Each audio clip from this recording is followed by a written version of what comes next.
번째로 지나치게 권위적이거나 무뚝뚝한 부모라면 그런 부모님이었다면 자녀들 앞에 반성하시고 자녀들은 그로 인해서 상처를 받았다면 부모님 용서해 주시기 바랍니다. 두 번째로는 아까 미리 서두에 많이 말씀드렸지만 아주 심한 싸움을 하고 밥상머리까지 엎어버리고 이런 심한 부부싸움이 있을 정도라면 그거는 자녀들한테 부부간에 너무 안 좋은 모습이었기 때문에 건강한 부부의 모델이 안 되었기 때문에 부모들은 반성하시고 자녀들은 그런 모습의 부모들을 정말 마음속으로 용서해 줄 수 있는 마음, 용서해 주시기를 바랍니다. 그것이 바로 여러분이 사는 길이고 부모님들이 자녀들의 막혀있던 미래를 뚫어주는 큰 역할을 하는 것입니다.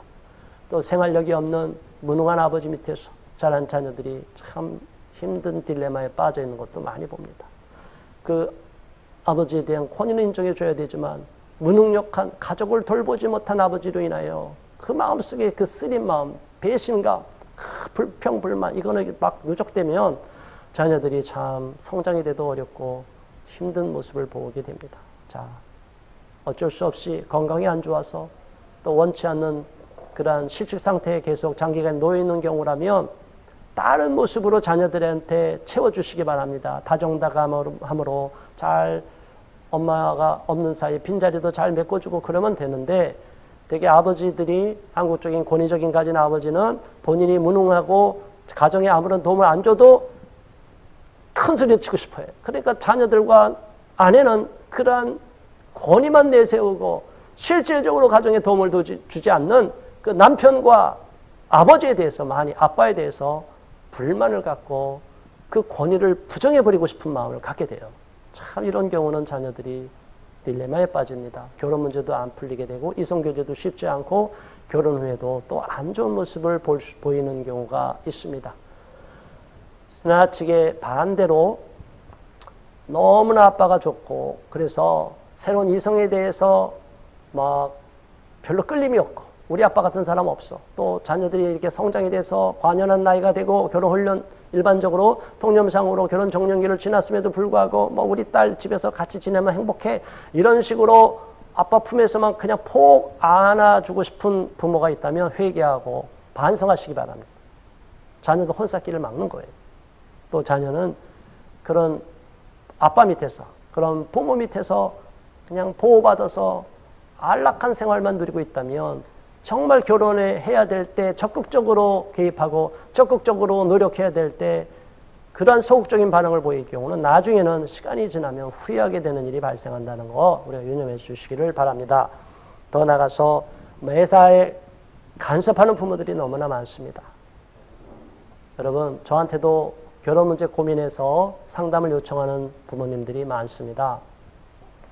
직접 당사자가 결혼 문제를 미혼 청년들이 도움을 요청하는 경우도 있지만 상당수는 압도적으로는 부모님들이 먼저 특히 어머니가 전화를 하는 경우가 많습니다.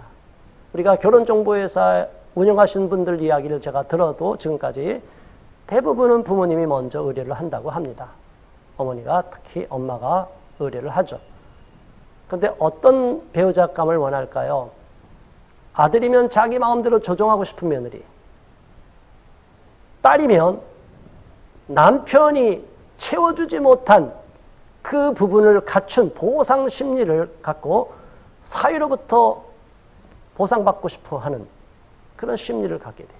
그래서 자녀가 둘이 이렇게 좋아하고 얼마든지 둘이 어울릴 수도 있는데도 불구하고 부모님이 그런 욕심이 더 지나친 가정에서 보면 자녀가 둘이 더 관계를 진전시켜서 결혼까지 갈 수 있음에도 불구하고 부모가 특히 엄마가 개입해서 관계를 끊어버리는 경우가 있어요.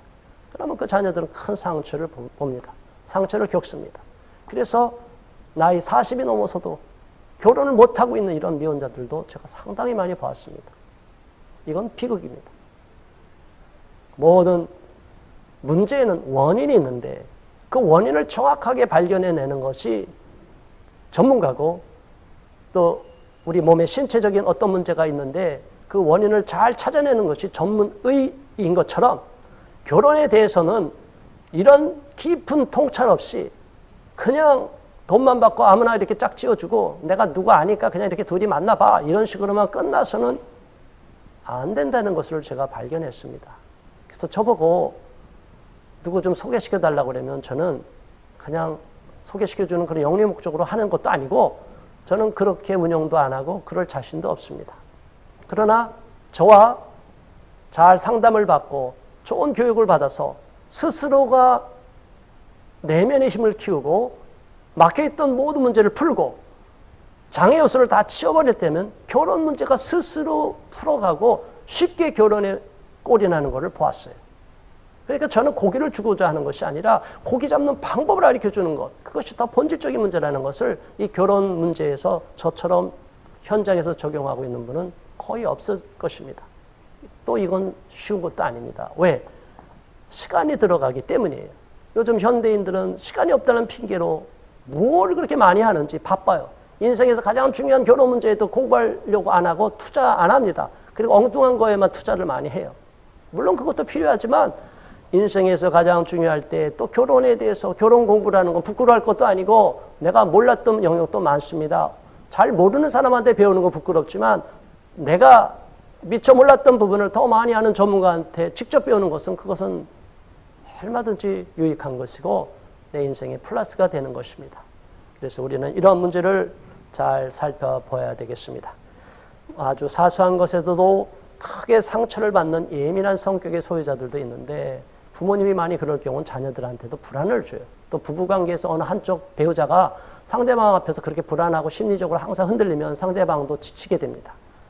자, 이런 모습을 이것 말고도 더 많은 복합적인 문제들, 여러 가지 아주 다양한 문제들이 있는데 어쨌든 악영향을 받고 있는 것은 악영향을 준 부모들은 자녀들 앞에서 정식으로 대화를 나눠서 사과를 하고 또 그렇게 상처받은 자녀들은 부모님에게 다가가서 손잡고 이런 상처가 있는데 그렇지만 내가 엄마를 아빠를 용서합니다.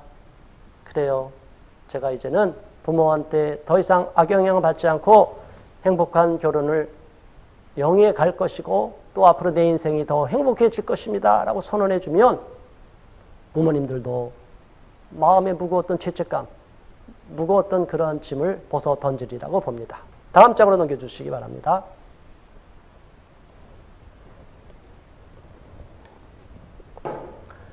자, 이제 거의 막바지에 왔습니다. 바람직한 부모 역할 수행. 그럼 어떻게 하면 바람직한 부모님이 돼야 되는가? 이미 앞에서 얘기했지만 한 번 더 정리합니다. 본보기가 돼야 되죠. 하나의 모델이 되기를 바랍니다. 신뢰의 모습을 보여주기를 바랍니다. 자녀들 앞에서 존중해주고 또 존중받는 부모가 돼 주시기를 바랍니다. 그리고 자녀들을 사랑으로 따끔할 때는 야단도 치지만 정말로 또 실수해서 막 이렇게 떨고 있는 자녀들 잘 품어주시고 그래서 부모가 든든한 버팀목이 돼주고 울타리가 돼주는 부모님이 되겠습니다. 그런 가정에서 자란 성장한 자녀들은 아주 건강하게 성장하고 특별히 어려움이 없는 경우를 보게 됩니다. 인생에서 뭐 어떤 그런 부모로부터 받는 악영향으로 인해서 본인의 인생이 꼬였다는 이런 불평불만, 원망의 마음이 없게 되는 것을 보게 됩니다. 그리고 대화를 잘 나누는 부모가 될 수 있기를 바랍니다. 어떤 문제가 발생하고 힘들면 자녀들도 힘들 것이다. 내가 고민하고 힘들어하는 모습 자녀들도 그렇게 있을 수 있다. 또 자녀들도 알지 못하게 표현하지 못해서 어려운 부분이 있을 수 있다. 그래서 부모와 자식 간에도 많은 대화를 나눌 수 있기를 바랍니다. 부부 간의 대화가 먼저 중요하니까 부부가 이렇게 대화를 잘 나누는 부분은 그런 부모는 자녀들과도 대화를 또 잘 나누게 되고 또 그렇게 자란 자녀들은 아주 구김살 없이 건강하게 잘 성장하는 것을 보게 됩니다. 또 부모도 솔직해질 필요가 있습니다. 부모가 완벽하지 않은 거잖아요. 인간은 완벽하지 않다고 제가 말씀했습니다. 저도 과거에는 완벽주의자 이렇게 했지만 지금은 그렇게 생각을 안 합니다. 저도 허물이 너무나 많고 단점도 많은 사람입니다. 그리고 제 자녀들 앞에서 실수한 부분이 있으면 소리도 지르고 가끔 화가 나서 자녀들 혼내기도 하고 그랬다가는 너무 심했다 싶으면 얼마든지 사과를 하고 자녀들한테 용서를 구하고 이제는 앞으로 그렇지 않겠다. 아빠가 이제는 앞으로 그렇게 않겠다고 다짐도 합니다. 이제 그것이 반복이 되니까 지금은 그렇게 되지 않죠. 아주 자녀들이 어렸을 때의 모습, 미성숙한 부모가 되어서 자녀들한테 나쁜 영향을 줬을 수도 있기 때문에 그 모습을 부모가 미숙한 모습으로 솔직하게 인정하고 자녀들 앞에 아주 인정해버리면 자녀들이 오히려 그런 부모를 이해해주고 용서해주고 그냥 오히려 괜찮다고 너무 그렇게 뭐 부담 갖지 마시라고 이렇게 자녀들이 오히려 부모를 격려를 해줍니다. 자, 그러한 우리 부모들이 모범적인 부모가 될 수 있기를 바라고 뭐 수치심과 원망의 마음이 갖도록 막 자녀들을 그렇게 몰아세우거나 그래서는 안 되겠습니다. 아무리 바쁘고 자기 일에 몰두해 있어도 항상 자녀와 주기적으로 대화할 수 있는 관심을 갖는 그런 끈은 놓지 말고 그런 시간을 잘 만들어야 되겠습니다. 그리고 때때로는 부모님들이 요구가 무조건 공부 잘해라, 성공적인 삶을 살아라 이런 식으로 압력을 넣기만 하는데 그러지 마시고 정말로 엄마가 원하는, 아빠가 원하는 너의 모습은 그게 아니야. 정말로 인격으로 대우해서 진정한 부모의 요구가 터무니없는 것이 아닐 수 있기를 바랍니다. 부모 요구가 너무나 자녀들이 동의가 되지 않는 무리한 요구를 해서 정말 존경심까지 잃어버릴 정도의 부모의 모습을 보인다면 이것은 결코 바람직하지 않을 것입니다. 자, 이제 마지막 부분을 살펴보겠습니다. 자, 부모로 인한 이러한 악영향은 여러분 잘 깨닫고 부모는 부모로서 자녀는 자녀로 잘 극복할 수 있기를 바랍니다. 그리고 또 한 가지는 가족관계 속에서 자녀들이 여러 명이 있는 부모, 자녀들, 그런 밑에서 자란 성장기의 자녀들, 그런 자녀들이 나이가 먹어서 결혼의 문제가 안 풀리는 자녀들을 보았을 때 요즘은 자녀를 하나만 낳고 둘 낳고 별로 많이 없는 다자녀가 아닌 경우가 너무나 많기 때문에 이거는 좀 시대가 바뀐 경우도 있을 수 있지만 그래도 아직도 결혼하지 못하는 미혼자들 중에 부모로부터는 큰 문제가 아니었는데 형제 간에 언니, 오빠 또는 형, 누나 이런 사이에 앞차가 먼저 나가서 결혼을 한 모습이 부정적인 영향을 보인다면, 부정적인 모습을 보인다면 거기에 충격을 받는 경우가 있어요. 그러니까 특히 여성들은 먼저 결혼한 언니가 있다면 언니들이 잘 살다가 행복하게 살면 아무 문제가 없는데 그게 악영향을 받기도 하고, 또 남성들은 형님이 있었는데 결혼을 잘해서 행복하게 사는 줄 알고 형수님이 아주 좋은 줄 알았더니 갑자기 가정에 막 어려움에 빠지고 사니 안 사니 하고 이혼까지 해버리면 그 밑에 동생들한테는 굉장히 어려움과 악영향을 줍니다. 자, 이런 모습이 가족력의 문제가 부모, 형제, 자매, 또 다음 장에 보면 친척의 문제까지도 이제 복합적으로 이제 종합적인데 안 좋은 영향, 과거 관계가 아닌 경우에 그 사례들이 많이 있는 가정에서 자란 사람들은 이러한 영향이 있을 수 있다는 것을 제가 말씀을 드리고 또 실제로 이것은 상담 사례에서 나왔기 때문에 제가 여러분한테 말씀을 드립니다. 분명히 이 방송을 듣는 분 중에서도 저 문제에 해당이 되는 사람들이 있을 것입니다. 그래서 형님, 누나, 오빠, 언니의 문제는 내 문제와 전혀 다르다. 형제들이 여러 다자녀인 경우는 부모가 어떤 안 좋은 모습을 보이든 좋은 모습을 보이든 동일한 그런 영향을 받지는 않습니다. 자녀들의 순서에 따라서 다른 영향도 받고 또 성격과 기질에 따라서도 부모의 영향을 덜 받는 사람이 있고 더 심하게 받는 경우도 있어요. 이것은 참 복잡한 문제지만 어쨌든 부모뿐이 아니라 형제나 자매, 언니, 오빠, 형, 누나에게로부터도 악영향을 받을 수 있고 또 악영향은 아닌데 언니, 오빠, 형, 누나가 너무나 탁월해서 수준이 너무 높아서 그런 모습의 배우자를 꿈꾸면 자기랑 안 맞는 그 배우자일 수 있는데 결혼이 또 안 되는 아주 특이한 사례들도 있습니다.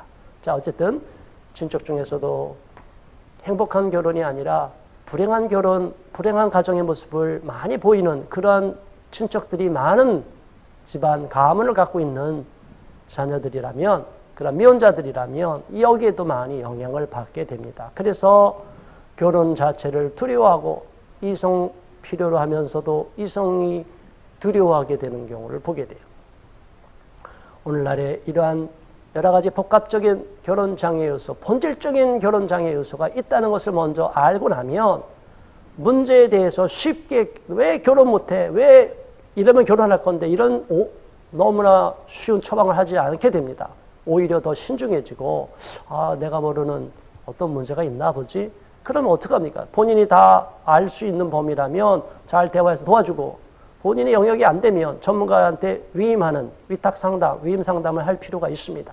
그래서 저한테도 얼마든지 상담을 받기를 요청하면 도와드릴 수 있으니까 요청해 주시기를 바랍니다. 자, 지금까지 여러분 방송을 잘 들어주셔서 고맙습니다. 결혼을 하고 싶은데도 잘 안 되고 또 이성에게 다가가고 싶은데도 잘 안 되는 근본 문제, 또 나는 지금은 아무 문제가 없는 것 같은데도 왜 자꾸 결혼에 이렇게 소극적이고 도피적이고 퇴행적인가? 이 본질적인 문제가 원가족, 어렸을 때부터 성장했던 가족 관계 속에서 나타날 수 있다는 것을 오늘 깨닫고 배우시고 그 문제가 나에게도 있다면 제가 알려드린 팁대로 부모는 부모대로 자녀는 자녀대로 잘 적용해서 이러한 잘못된 늪에서 수렁에서 계속 헤매지 마시고 벗어나서 이제 건강한 관계 속, 건강한 이성교제 속으로 건강한 결혼 단계로 이행할 수 있기를 바랍니다. 지금까지 경청해 주셔서 감사합니다. 다음 시간에 또 뵙겠습니다. 고맙습니다.